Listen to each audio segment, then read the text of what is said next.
recording? Recording. Okay. This is a 110 Miller-matic MIG welder. Plugs into a normal, ordinary, small outlet. These are located in the material storage room. During long-term storage, we have the gas cylinder with the cap on. To remove the cap, unscrew it. Why do we even have this cap on here? Safety. Safety, but what can happen? If it falls down, you'll explode and die. Boom! And we don't want that. Is this gas flammable? Yeah. No, you silly This is not flammable gas. Yes, Oxygen. Why do we need this? No. Gas. Gas. Why do we need it? Because Alex! It's a shielding gas. Basically, it floods over the weld to prevent oxygen from getting into there and creating little wormholes that possibly increase the structural integrity of the weld. For yeah. shield This smart outlet over here. Alright, got that? Okay. So we have our cylinder with compressed shielding gas, 75% argon, 25% CO2. Don't want any oxygen, don't want any nitrogen. That's how you breathe right now. Bad gas. Okay? We have a valve. Crack this valve a little bit. Blows out any dust that's stuck in here because we're going to take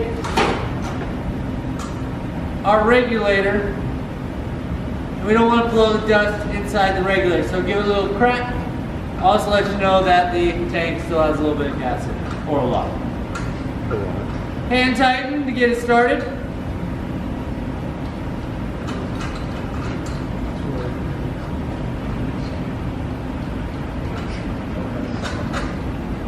One shot. In the tool room, there's a dedicated regulator wrench to get that snug down. Remember, this turns on the gas. Gas is going to flow from the tank into the regulator. First dial tells us how much gas is currently in the tank.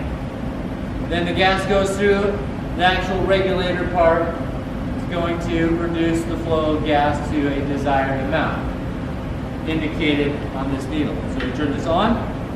We have about less than 500 PSI. It's getting low, but not empty. Gonna open it. This one will tell us our flow rate. We're gonna come back to this in a second. Take your outlet cord, plug it in.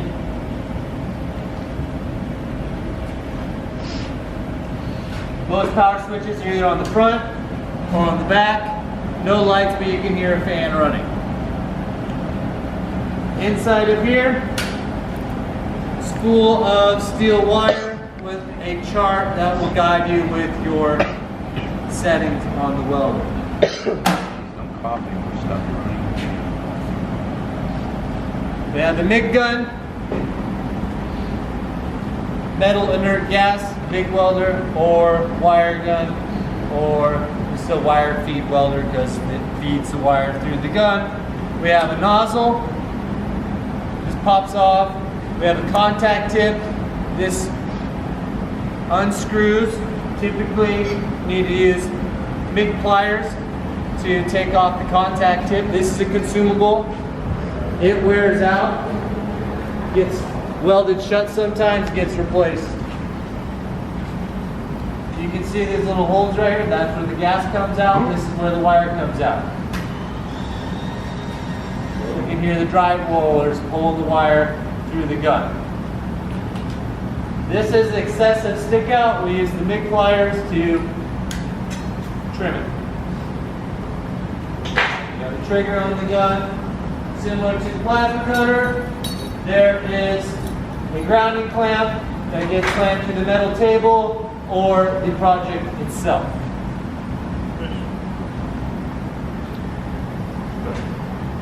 Is the metal wire coated in copper? Yes.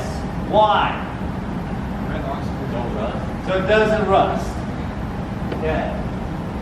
So now we need to make sure we have the correct flow rate, 20 to 25 cubic feet per hour.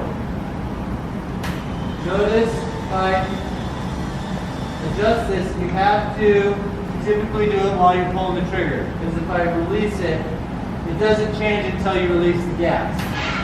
So worst thing you can kind of do is get these two mixed up. Turn the gas on with the sprinkler valve. This is just for fine tuning the flow rate. Set this at 25. Did you ever use that wire? Okay.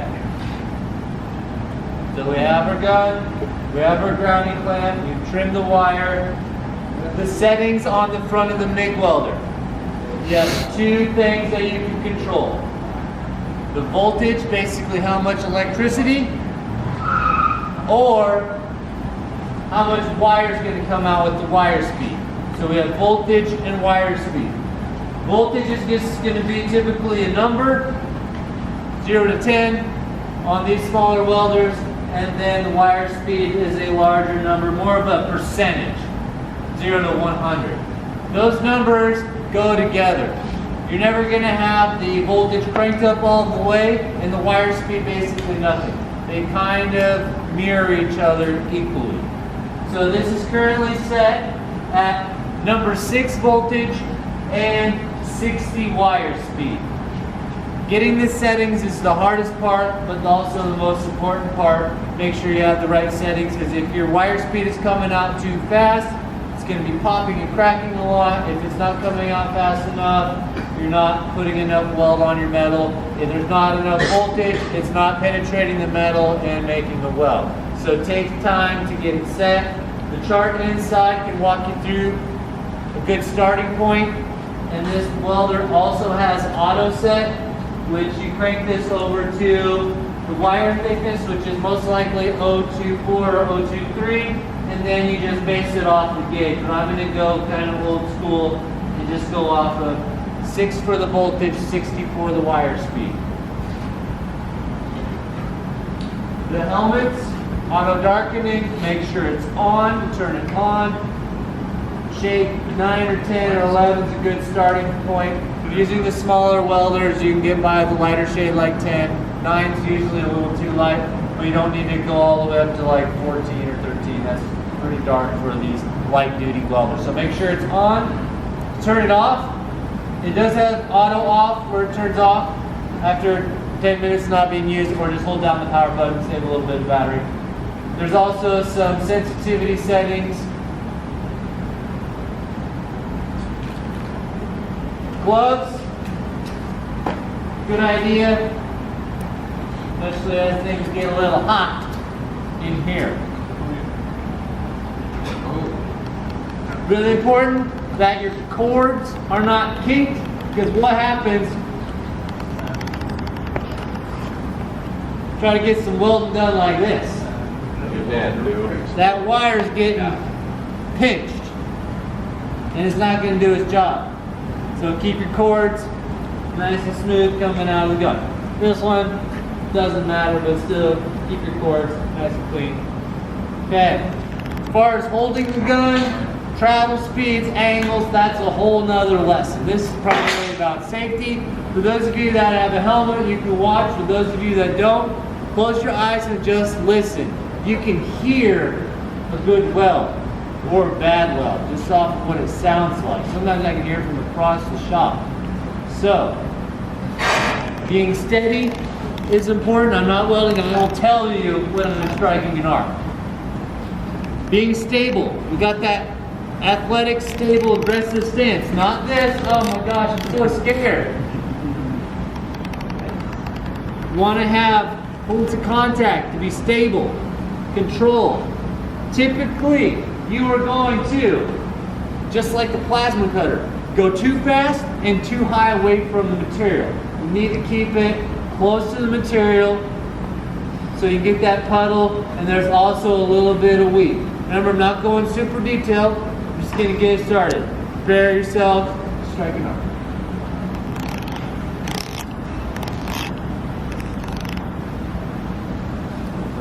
Helmet should not be dark right now.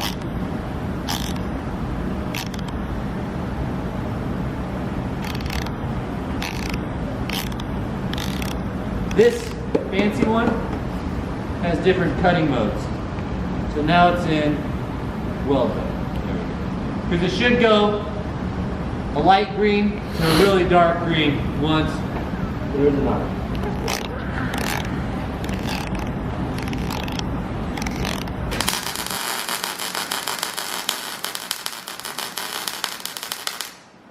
Guys aren't experts, does that sound good? No. No. So, something isn't quite right.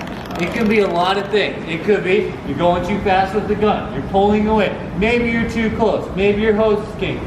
Maybe your gas isn't set right. Maybe your voltage and wire speed isn't set right. I'm going to turn down my wire speed.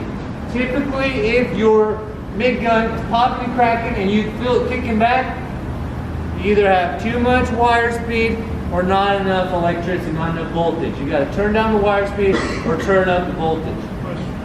Yes. What is a good tip to maintain a nice straight flow? Consistency, a little bit of rhythm. Like 1, 2, 1, 2, and then move. Sure. That's a little too technical for today. We're going to focus on setting up the machine and laying the weld. Okay, try that again.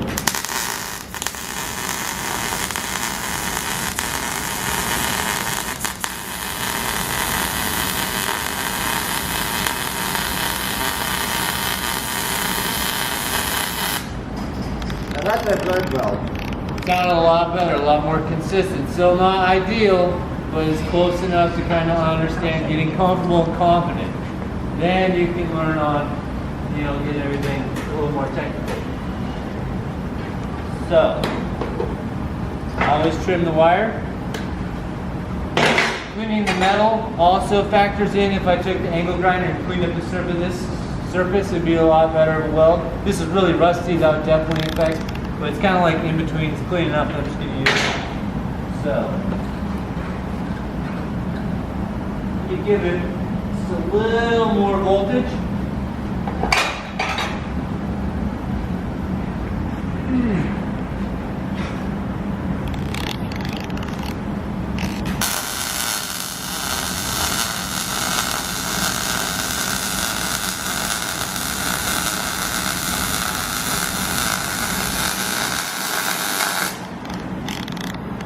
Sounds louder. That's kind of what we're looking for as far as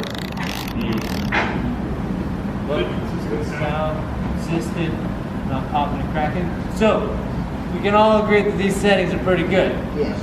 Now, you can also still not weld very well.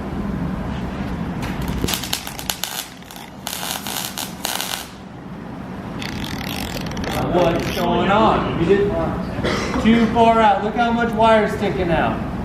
That's a good indicator that you are pulling away as you're welding. Okay. Do another one.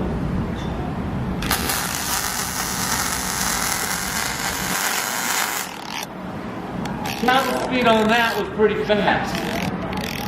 That's okay for maybe thin sheet metal, because if you weld too much, you're going to blow through, or you're going to cause a lot of warping with the heat. So it's a balance between how fast, how hot. I just went straight. You can do little patterns. You can also push or pull, but that's a topic for another day. When you are done welding, you're going to make sure you trim the wire for the next person. Remember, think about the people in here and how much you care about them. This nozzle gets a little gunked up. Take the MIG pliers, you run it in there like that, and that will clean it out. You'll find some of these little kids will never do that. This thing is just like all boogered up.